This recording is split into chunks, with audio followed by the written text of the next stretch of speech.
Somewhere out there, right now, there is a place where the laws of physics simply stop making sense. A place where time slows to a crawl, where light itself cannot escape, where everything we think we know about space, about matter, about reality, quietly collapses into a single point, smaller than an atom. We call them black holes, but that name barely scratches the surface of what they actually are. Because here's the question that should terrify you a little. If nothing, not light, not radiation, not information itself, can ever leave a black hole, how do we even know what's happening inside one? And more unsettling still, what if the answer breaks physics as we know it?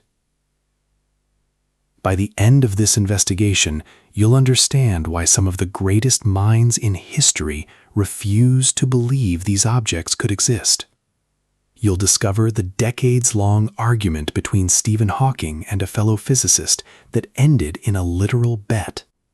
And you'll hear about a theory, one we're saving for later, that suggests black holes might not be endings at all.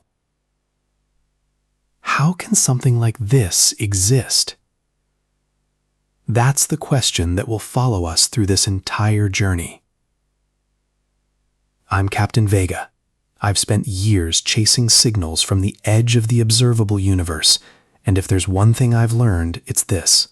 Nothing humbles you quite like staring into a region of space where our equations simply give up. Black holes aren't just objects, they're a test of our instruments, our theories, and our imagination. Let's go find out what's hiding inside them. Let's start at the beginning, because the story of black holes is stranger than most people realize. In 1915, Albert Einstein published his theory of general relativity, a radical new way of describing gravity, not as a force, but as the curvature of space and time itself. Einstein himself doubted that anything as extreme as a black hole could actually exist in nature. He thought it was a mathematical curiosity, nothing more. Just months later, a German physicist named Karl Schwarzschild, while serving on the Russian front during World War I, solved Einstein's equations exactly. His solution described a point where gravity becomes so intense that space and time themselves fold in on each other. Schwarzschild died only months later from illness contracted at the front. He never lived to see what his equations had truly predicted. For decades, physicists treated this Schwarzschild solution as a mathematical oddity, an extreme case that surely couldn't happen in the real universe. It wasn't until the 1960s that physicist John Wheeler popularized a new term for these strange regions of collapsed space: black holes. Even the name took 50 years to arrive. So why did it take so long for scientists to accept that these objects were real? Because nothing about them made intuitive sense. The black hole isn't just dense, it's a place where an entire star, sometimes many times more massive than our sun, collapses under its own gravity into a point of theoretically infinite density. We call this point the singularity, and surrounding it is the event horizon, the boundary of no return. Cross that line, and the math says there is no trajectory, no amount of thrust, no possible escape, not even for light. Think about that for a moment. A boundary in space that light cannot cross. That alone should be one of the strangest sentences in all of science. Around the first few minutes of any real investigation, it helps to have company. If questions like this keep you up at night the way they do for me, stay with me. There's a lot more of the universe left to explore together, and this is exactly the kind of journey I make often. Now, here's where things get genuinely uncomfortable for physicists.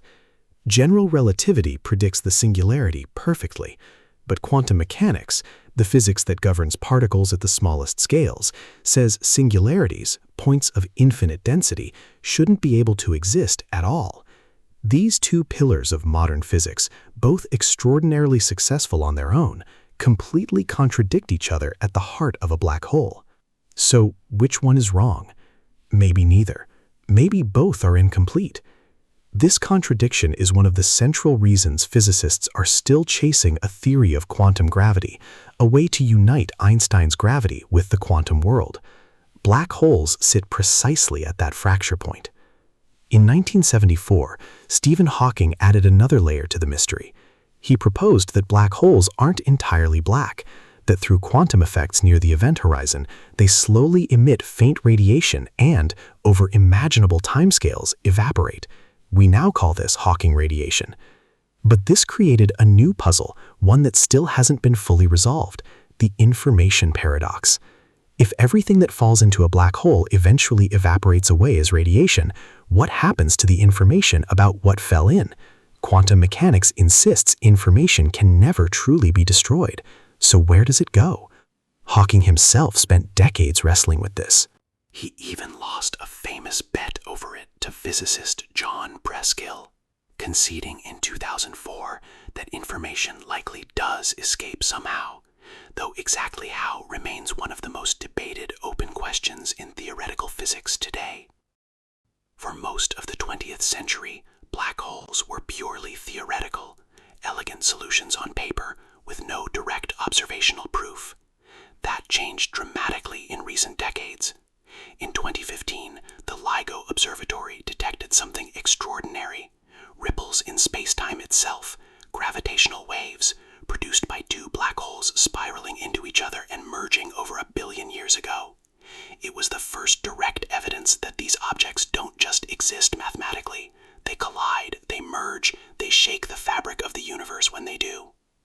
Then, in 2019, the Event Horizon Telescope, a network of radio observatories spanning the entire globe, working together as one Earth-sized instrument, captured something no one had ever truly seen: an image of the shadow cast by a black hole's event horizon in the galaxy M87. In 2022, they did it again, this time capturing Sagittarius A star, the supermassive black hole at the center of our own Milky Way. We are, quite literally, orbiting one.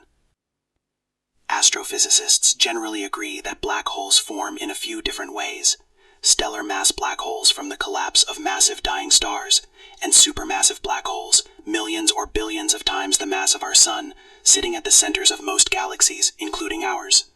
But here's a mystery that remains genuinely unsolved. We don't fully understand how supermassive black holes grew so large, so quickly in the early universe. Some of the most distant ones observed appear to have reached billions of solar masses within less than 1 billion years after the Big Bang. That's barely enough time, according to our current models of growth, for them to have gotten that massive. Did they form through some process we haven't identified yet? Were there seed black holes already massive at birth? Astronomers are still actively debating this, and no single explanation has won out. And now, the theory we've been saving. A growing number of theoretical physicists have proposed something that sounds almost like science fiction, yet is taken seriously in research circles: that the singularity at the center of a black hole might not be a true end at all, but a bridge, a theoretical structure sometimes called a wormhole, potentially connecting to another region of space-time entirely. Other researchers propose alternatives like black stars or objects governed by quantum gravity that never quite collapse into a true singularity. To be clear, this remains speculative, not established fact. Most physicists still consider the classical singularity model the leading framework, but the very fact that serious researchers are exploring these alternatives tells you something important. We still don't know with certainty what happens at the absolute center of a black hole. Personally, I find that thrilling. The universe has a way of refusing to be fully understood, no matter how close we think we're getting. So we return to where we started. How can something like this exist? An object so extreme it bends time, swallows light, and challenges the very mathematics we use to describe reality? The honest answer is, we're still finding out. The more we learn about these objects, the more I realize how little we truly understand. And maybe that's exactly why we keep looking. If this investigation pulled you in, there's another mystery waiting, one just as strange, just as unresolved. Stay with me, and let's go find out what it's hiding.